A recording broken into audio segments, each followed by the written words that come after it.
Hello my dear students and welcome back to the channel. आज के class में हम कंटिन्यू करेंगे अपना सब्जेक्ट कॉर्पोरेट लॉ, जो कि हमारे उड़ीसा के सेमेस्टर नंबर 2 का सब्जेक्ट है। पिछले वीडियोस के अंदर हम ऑलरेडी देख चुके थे क्या क्या सिलेबस है उड़ीसा के अंदर and what is called as company and what are the different features of a company. अगर तुम चैनल में नए हो, चैनल को सब्सक्राइब कर लेना और प्लेलिस्ट में विजिट कर लेना। हर एक सब्जेक्ट का तुमको वहां पे वीडियोस मिल जाएगा। हम जो पढ़ा रहे हैं यहाँ पे ये उड़ीसा के हिसाब से है, बाकी तुम कोई दूसरे यूनिवर्सिटीज से हो अगर, तो कॉर्पोरेट लॉ या कंपनी लॉ हर एक यूनिवर्सिटी के अंदर होता है और सिलेबस भी सेम है, तो तुम चाहो तो उससे रीड कर सकते हो। क्लियर? बाकी डिस्क्रिप्शन के अंदर एक ऐप का लिंक है, ऐप को डाउनलोड करके रजिस्टर कर सकते हो, जहाँ पे different notes, practice questions, past exam questions, ये तुम्हारा एक्सपेक्टेड क्वेश्चंस, ये सब कुछ वहां पे अवेलेबल है। क्लियर? तो डाउनलोड कर लेना ऐप को जरूर से।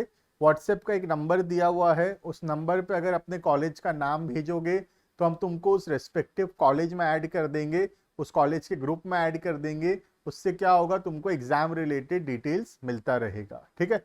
आज का वीडियो जो है वो है अबाउट काइंड्स ऑफ कंपनीज या फिर टाइप्स ऑफ कंपनीज। तो बहुत सारे डिफरेंट टाइप्स ऑफ कंपनीज होती है, ये बहुत बड़ा टॉपिक है। आज हम कुछ टाइप ऑफ कंपनीज कवर करेंगे और फिर नेक्स्ट वीडियो के अंदर और कुछ टाइप ऑफ कंपनीज को कवर करेंगे। ठीक है? जो सबसे पहला टाइप ऑफ कंपनी है जो कि आया था फ्रॉम द कंपनीज एक्ट 2013, वो कंपनी का नाम है one person companies. Short form में इसको क्या बोलते हैं? ओपीसी। जैसे कि इसके नाम से ही पता चलता है, वन पर्सन मतलब यहां पे कितने मेंबर्स होंगे? वन मेंबर, एक अकेला मेंबर यहां पे होगा। वरना नॉर्मली कंपनी बनाने के लिए, प्राइवेट कंपनी के लिए मिनिमम 2 चाहिए और मैक्सिमम 200 है, और पब्लिक कंपनी के लिए मिनिमम 7 मेंबर्स का जरूरत पड़ता है। ठीक है? लेकिन वन पर्सन कंपनी एक ऐसा टाइप ऑफ प्राइवेट कंपनी है जहां पे सिर्फ एक मेंबर का जरूरत है। सबसे पहले हम समझते हैं कि आखिर वन पर्सन कंपनी इंट्रोड्यूस करने का जरूरत ही क्या था। जिसको अकेले बिजनेस करना है वो सोल प्रोप्राइटरशिप भी तो कर सकता है, राइट? अकेला बिजनेस सोल प्रोप्राइटरशिप से सालों से चला आ रहा है। तो कंपनीज एक्ट को आखिर क्या प्रॉब्लम हुआ कि वो बोला कि नहीं नहीं, वन पर्सन कंपनी नाम का एक नया टाइप ऑफ कंपनी इंट्रोड्यूस करना जरूरी है। सोल प्रोप्राइटरशिप में क्या होता था, कोई भी सोल प्रोप्राइटर का अनलिमिटेड लाइबिलिटी था। इसका मतलब था अगर बिजनेस में लॉस हुआ तो बिजनेस के लाइबिलिटीज का पेमेंट करने के लिए पर्सनल एसेट को बेचना पड़ सकता है। प्लस सेपरेट लीगल एंटिटी नहीं था, मतलब बिजनेस और बिजनेसमैन दोनों अलग अलग एग्जिस्ट नहीं करते थे in the eyes of law. मतलब कोई भी दिक्कत आता है बिजनेस में और बिजनेस के ऊपर कोई भी केस करना चाहता है तो बिजनेस के ऊपर केस नहीं करता था, बिजनेस मैन के ऊपर केस करता था। तो बहुत बड़ा प्रॉब्लम था अकेले बिजनेस करने में in the form of sole proprietorship, क्योंकि वहां पे अनलिमिटेड लाइबिलिटी था और नो सेपरेट लीगल एंटिटी था। इस वजह से एक नया टाइप ऑफ कंपनी इंट्रोड्यूस हुआ 2013 के अंदर, जिसका नाम दिया गया वन पर्सन कंपनी। उसमें क्या होता है, अकेला पर्सन को कंपनी बनाना अलाउ कर दिया और प्रोसेस थोड़ा सिंप्लीफाई हो गया। रीजन है कि हम चाहते हैं कि अकेला पर्सन भी बिजनेस करने से ना डरे। सोल प्रोप्राइटरशिप में वो डरता था अनलिमिटेड लाइबिलिटी के वजह से, नो सेपरेट लीगल एंटिटी के वजह से, लेकिन ओपीसी बनाने में वो नहीं डरता, क्योंकि ओपीसी में क्या रहता है, limited liability and separate legal entity. Clear है ये? तो ये मोदी गवर्नमेंट का इनिशिएटिव है basically in order to promote make in India, made in India, corporatisation, entrepreneurship बढ़े इंडिया के अंदर, लोग बिजनेस करने से, स्टार्टअप करने से ना डरें, इस वजह से ओपीसी बनाया गया था। ठीक है? स्टार्ट करते हैं वीडियो को, देखना। The companies that 2013 introduced a new class of company which can be incorporated by a single person. तो 2013 में आया था जहां पे एक सिंगल पर्सन ओपीसी बनाएगा। ठीक है? Section 2 subsection 62 of the Companies Act 2013 defines one person company as a company which has only one person as a member. तो नाम से पता चलता है यहाँ पे कितने मेंबर होंगे, सिर्फ एक ही मेंबर होगा, एक ही मालिक होगा, ठीक है। One person company has been introduce to encourage, जैसे कि मैं बताया क्यों इंट्रोड्यूस हुआ था, to encourage entrepreneurship and corporatisation of business, ताकि लोग बिजनेस करने से ना डरे, एंटरप्रेन्योरशिप बढ़े और बिजनेस कॉर्पोरेटाइजेशन बढ़े। कॉर्पोरेटाइजेशन मतलब एग्जिस्टेंस ऑफ कॉर्पोरेट कंपनीज बढ़े, इस वजह से ओपीसी बनाया गया था, ठीक है। OPC differs from sole proprietorship concern, OPC अलग है क्योंकि ओपीसी में क्या होता है, limited liability and separate legal entity, ठीक है।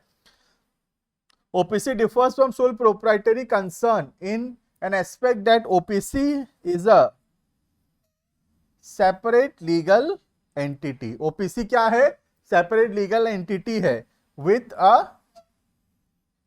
limited liability. तो ये दो फीचर OPC को अलग बनाता है from a sole proprietorship. Clear है? आगे बढ़ते हैं, OPC में और डिटेल में चलते हैं और पढ़ते हैं what are the different features of a OPC. OPC बनाने के लिए क्या क्या चीज मानना जरूरी है, क्या क्या कैरेक्टरिस्टिक्स या क्या क्या फीचर्स होते हैं एक ओपीसी के, ठीक है। सबसे पहला, सबसे simple, only one person as a member, ये तो हमको पता ही है, मिनिमम एक आदमी, मैक्सिमम भी एक आदमी, मतलब एक ही पर्सन मेंबर होगा, मिनिमम मैक्सिमम दोनों वन है। Next, minimum paid up capital, no limit prescribe, मतलब कोई भी मिनिमम अमाउंट नहीं है जो कैपिटल लगाना जरूरी है। हम 1000 रुपए से भी ओपीसी बना सकते हैं, कोई भी मिनिमम कैपिटल का रिक्वायरमेंट नहीं है यहां पे, ठीक है। Next, the memorandum of OPC, memorandum मतलब मेमोरेंडम ऑफ एसोसिएशन, एक डॉक्यूमेंट का नाम होता है, आगे चल के हम डिटेल में उसको पढ़ने वाले हैं, ठीक है। The memorandum of OPC shall indicate the name of the other person who shall, in the event of the subscriber's death or his incapacity to contract, become the member of the company. ये क्या चीज है, ठीक से समझना। जैसे एक OPC का मालिक है मिस्टर ए, अब अगर अचानक से मिस्टर ए का डेथ हो जाता है या अचानक से मिस्टर ए का इनकैपेसिटी हो जाता है, इनकैपेसिटी मतलब अब वो और दिमागी तौर पे ठीक नहीं है कि वो बिजनेस को संभाल सके, कोई भी मेडिकल इश्यू या कोई भी दिक्कत आ गया उसको, या उसका डेथ हो जाता है, तो अब तो ओपीसी को कौन संभालेगा, क्योंकि एक ही मेंबर था, उसी को दिक्कत आ गया।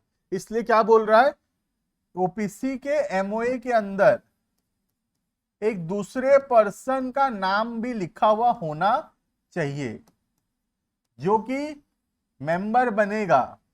कब मेंबर बनेगा, in the event of the death or the incapacity of the member, ठीक है। अगर एक को कोई भी दिक्कत आ जाए, एक को कोई भी प्रॉब्लम हो जाए, उसका डेथ हो जाए, तो उसके जगह कौन बनेगा, ये मेमोरेंडम में लिखा हुआ होना चाहिए। तो मैं शॉर्ट में बोलूं तो ये किस चीज के बारे में बोल रहा है, ये बोल रहा है नॉमिनी के बारे में। किस चीज के बारे में बोल रहा है ये, नॉमिनी के बारे में, ठीक है। This point is about nominee, मतलब हमारे जाने के बाद, हमारे बाद कौन इसको संभालेगा, इस बिजनेस को, दैट इज नॉमिनी, ठीक है। नेक्स्ट, द अदर पर्सन, ये अदर पर्सन मतलब किसके बारे में बोल रहा है, नॉमिनी के बारे में। The nominee whose name is given in the memorandum shall give his prior written consent in the prescribed form, and the same shall be filed with the registrar of companies at the time of incorporation. तो बोला nominee से भी पूछ लो कि वो बनना चाहता है कि नहीं नॉमिनी। तुम अगर मिस्टर बी को नॉमिनी बना रहे हो तो मिस्टर बी को भी तो पूछ लो कि वो नॉमिनी बनना चाहेगा कि नहीं।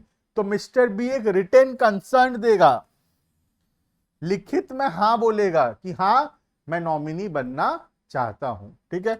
और वो नॉमिनी का जो कंसर्न होगा हम कहां सबमिट करेंगे, रजिस्ट्रार के पास, रजिस्ट्रार मतलब होता है आरओसी, रजिस्ट्रार ऑफ कंपनीज, जो कंपनी को गवर्न करता है। क्लियर है ये?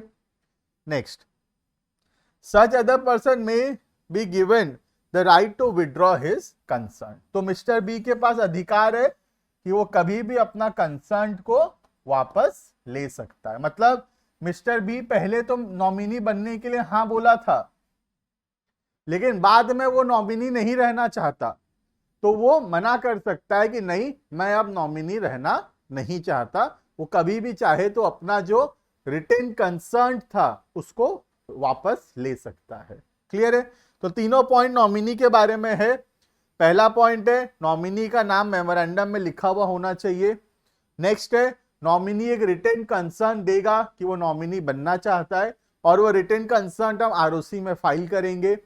तीसरा, नॉमिनी के पास अधिकार है कि वो कभी भी अपना कंसर्न जो है वापस ले सकता है। क्लियर?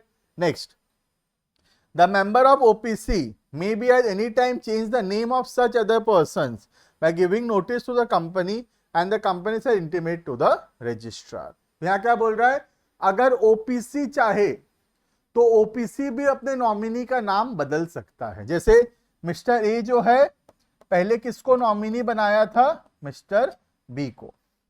अब ए चाहता है कि मिस्टर बी नॉमिनी ना बने, मिस्टर बी के जगह मिस्टर सी नॉमिनी बने, तो मिस्टर ए नॉमिनी चेंज कर सकता है। तो चेंज करने से पहले हमको वो चीज रजिस्ट्रार को बताना पड़ेगा। क्लियर है? तो चारों पॉइंट नॉमिनी के बारे में था, लास्ट 4 पॉइंट्स। ठीक है, आगे बढ़ते। और बहुत सारे फीचर्स हैं अभी तो ओपीसी के, देखना। And such change in the name of the person shall be deemed to be an alteration of the memorandum. ये जो नॉमिनी का नाम हम बदल रहे हैं इसको क्या बोलते हैं? Alteration of memorandum of association. Clear है? तो ये जो नॉमिनी का नाम हम चेंज करेंगे मेमोरेंडम ऑफ एसोसिएशन में, इस चेंज को अल्टरेशन ऑफ मेमोरेंडम बोला जाएगा। मतलब मेमोरेंडम को चेंज किया गया, और मेमोरेंडम चेंज होने में जो रूल्स रेगुलेशंस एप्लीकेबल होगा वो यहां पर लागू हो जाएगा। क्लियर है? नेक्स्ट, ये इंपॉर्टेंट पॉइंट अबाउट नेक्स्ट वाला, only a natural person, natural person मतलब जो बर्थ लिया है, who is an Indian citizen and a resident in India.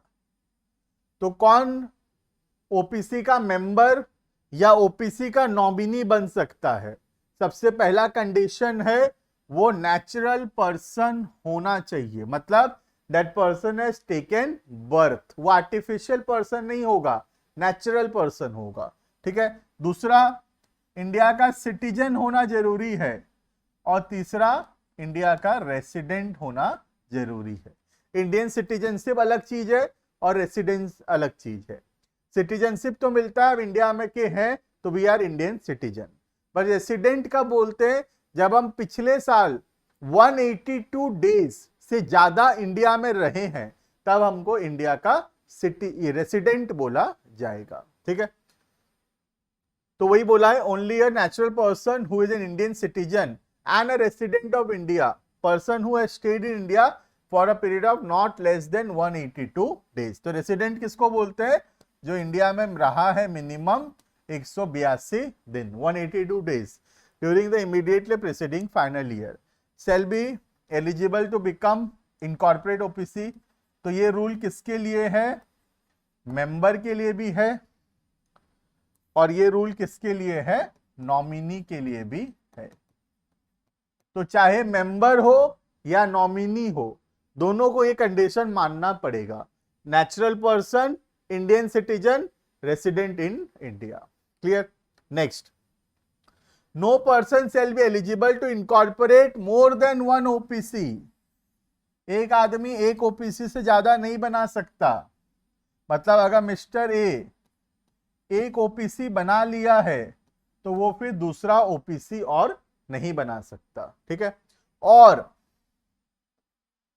और बिकम नॉमिनी इन मोर देन 1 सच कंपनी। और अगर हम एक कंपनी में मिस्टर बी नॉमिनी है तो दूसरा कंपनी में नॉमिनी नहीं बन सकता। बात समझ में आ रहा है? तो हम एक ही कंपनी को इनकॉर्पोरेट कर सकते हैं, दूसरा ओपीसी नहीं बना सकते। और अगर हम नॉमिनी हैं तो एक ही ओपीसी में हम नॉमिनी बन सकते, दूसरा ओपीसी में नॉमिनी नहीं बन सकते। Clear? Next, no minor shall become a member or a nominee of the OPC or can hold share with beneficial interest. Minor को तो भगा दिया, बोला माइनर यहां पे अलाउड नहीं है, मतलब जो 18 साल से छोटा है उसको ना ही मेंबर बनना अलाउड है और ना ही नॉमिनी बनना। Clear? Next, such company can not carry out non banking financial investment. ये जो ओपीसी है क्या काम नहीं कर सकता बोल रहा है? Cannot carry out non banking financial investment. ऐसा क्यों है तुमको समझाता हूं। क्योंकि ओपीसी क्यों बना था समझो। ओपीसी बना था कॉर्पोरेटाइजेशन, एंटरप्रेन्योरशिप को प्रमोट करने के लिए इंडिया में। और अगर ओपीसी ये नॉन बैंकिंग काम करने लग गया, इंश्योरेंस बेचने लग गया, म्यूचुअल फंड्स बेचने लग गया, वो तो नॉर्मल कंपनी ऐसे हजारों थी, ओपीसी बनाने का क्या जरूरत था फिर उसके लिए, राइट?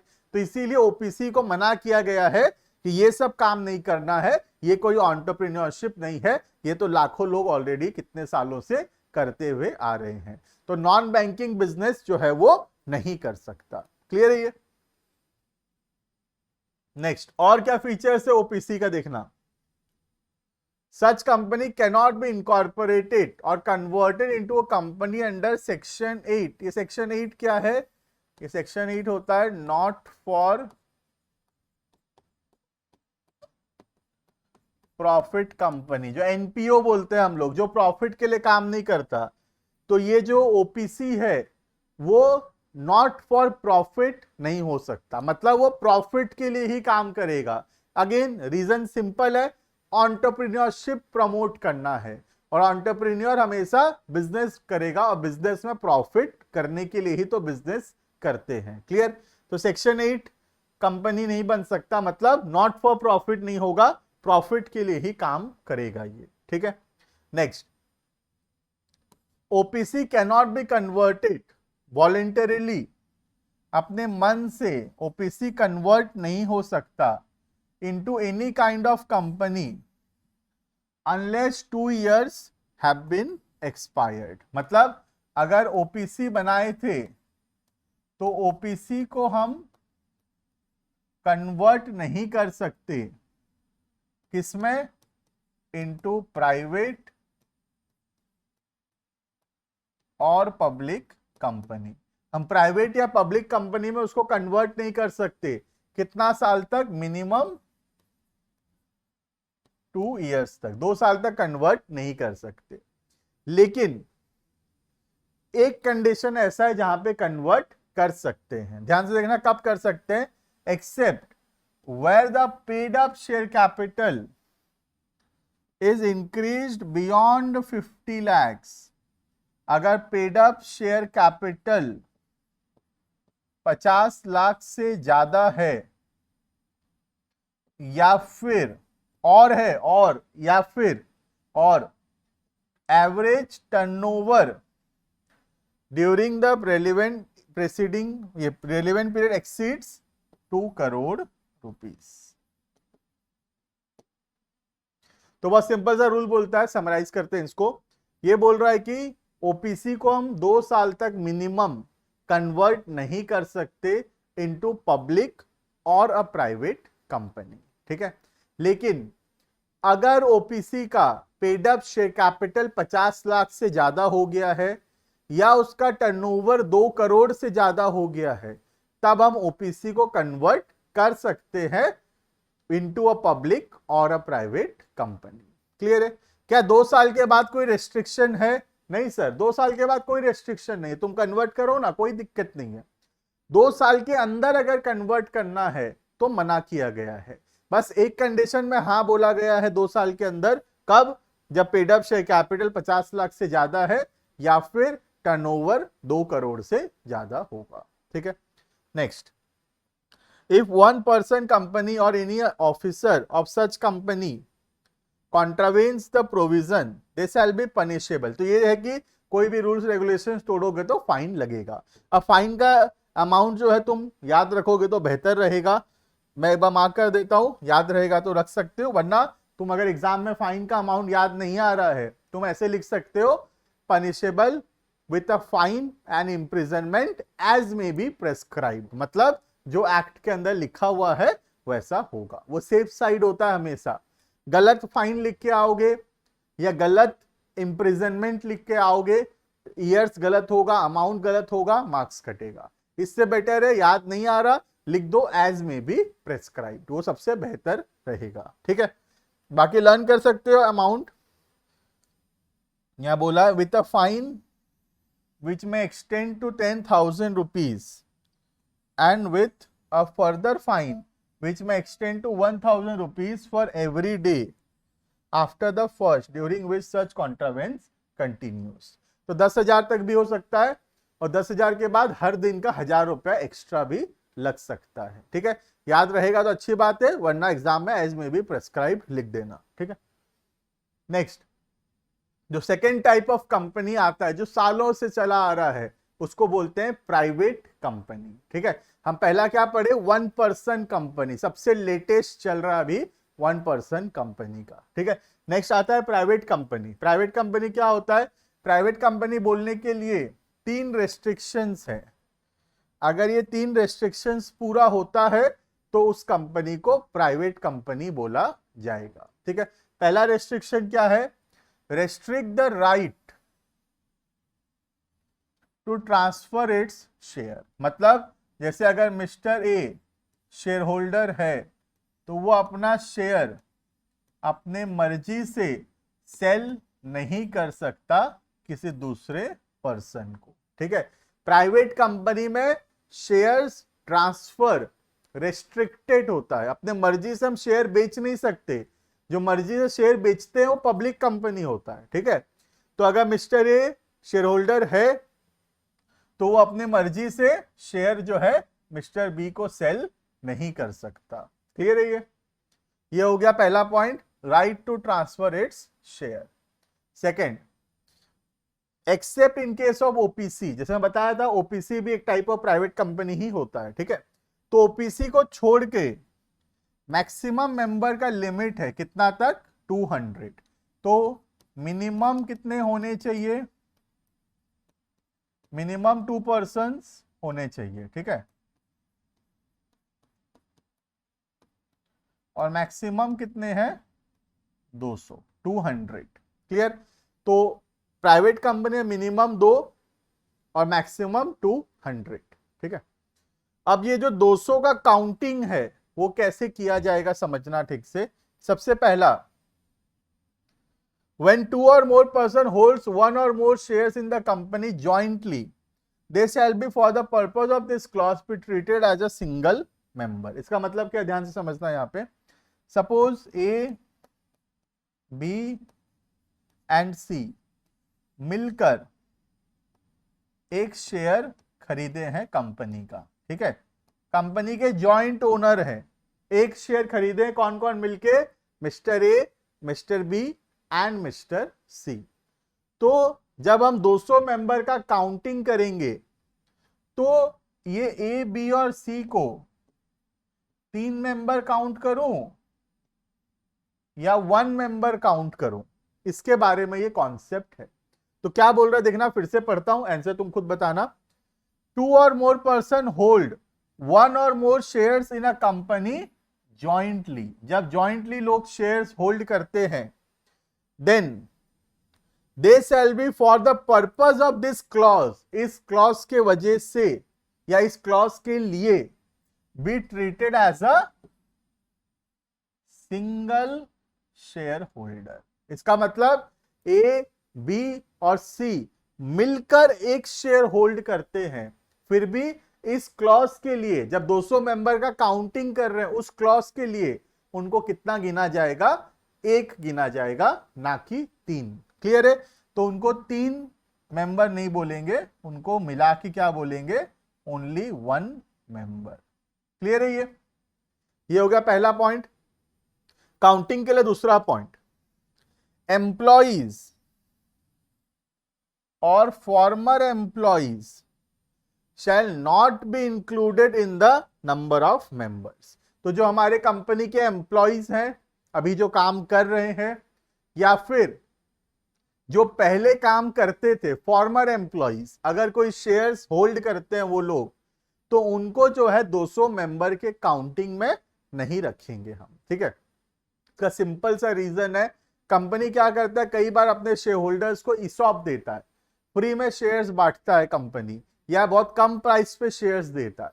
तो बहुत सारे एम्प्लॉइज होते हैं, अगर सब एम्प्लॉय को फ्री में थोड़ा थोड़ा शेयर दिए हम लोग, इतने सारे अगर मेंबर बन गए तो 200 से ज्यादा हो जाएगा नंबर ऑफ मेंबर्स।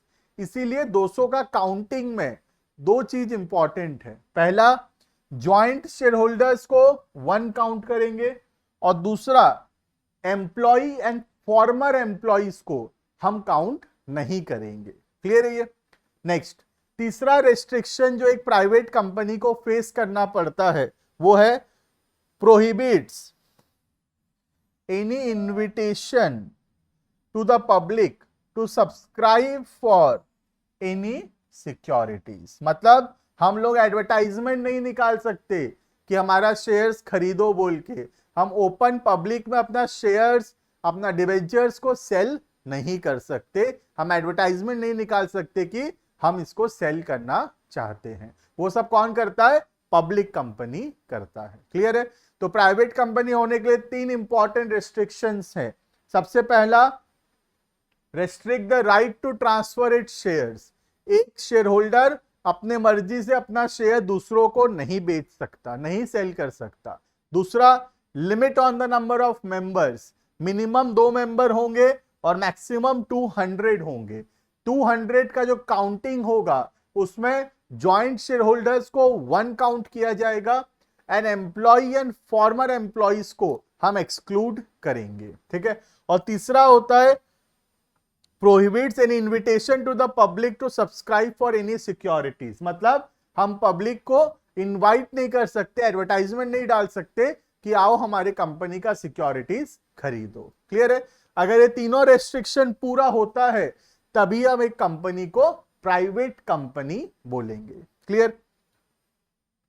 नेक्स्ट आता है तीसरा type of company, called as public company. बहुत ही शानदार डेफिनेशन है पब्लिक कंपनी का, सबसे डिफिकल्ट डेफिनेशन है पब्लिक कंपनी का। आओ रीड करके देखते हैं पब्लिक कंपनी किसको बोलते हैं। ठीक है? Public company as per section 2 subsection 71 of the companies amendment act 2015, a public company means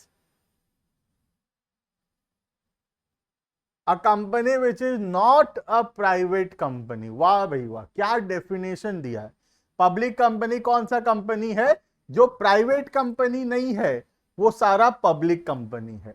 अब एग्जाम में ये तो लिख दोगे, ठीक है, प्राइवेट में ये मत लिख कर आ जाना कि जो पब्लिक कंपनी नहीं है वो सारा प्राइवेट कंपनी है। ऐसे तो तुम्हारा जो टीचर घर आ जाएगा तुमसे मिलने कि बेटा कहाँ से पढ़े हो बताओ, और अगर आ भी गया घर तो फिर ऐसा लिख के आओगे तो हमारा कोचिंग का नाम मत ले लेना, हमारे चैनल का नाम मत ले लेना कि यहां से पढ़े हैं बोल के। ठीक है? तो ध्यान से, प्राइवेट कंपनी का डेफिनेशन है, पब्लिक कंपनी का ऐसे स्पेसिफिक डेफिनेशन नहीं है। उसमें क्या लिखा हुआ है? जो कंपनी प्राइवेट नहीं है वो सारा क्या होगा? वो सारा कंपनी फिर पब्लिक होगा। क्लियर है? Second, has a minimum paid up share capital as may be prescribe. जो भी उसका मिनिमम पेड अप कैपिटल कुछ प्रेस्क्राइब होगा तो वो लागू होगा। क्लियर है? प्रेस्क्राइब कैपिटल थोड़ा बहुत चेंज होता रहता है, हम एग्जाम में लर्न करके इंपॉर्टेंट नहीं है हमारे लिए, हम लिख सकते हैं minimum capital as may be prescribe. Clear है ये? नेक्स्ट यहाँ पे एक बहुत इंपॉर्टेंट पॉइंट दिया हुआ है, लेकिन अभी हम लोग इसमें सब्सिडियरी कंपनी क्या होता है, होल्डिंग कंपनी क्या होता है ये जानते नहीं है।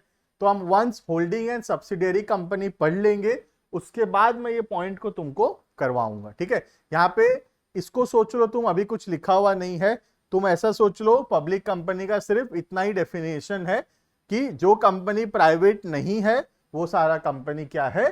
पब्लिक होगा। क्लियर है? और has a minimum paid up share capital as may be prescribed. Clear? तो हम लोग बेसिकली 3 पॉइंट यहाँ पे कवर किए। स्टार्ट किए थे टाइप्स ऑफ कंपनीज में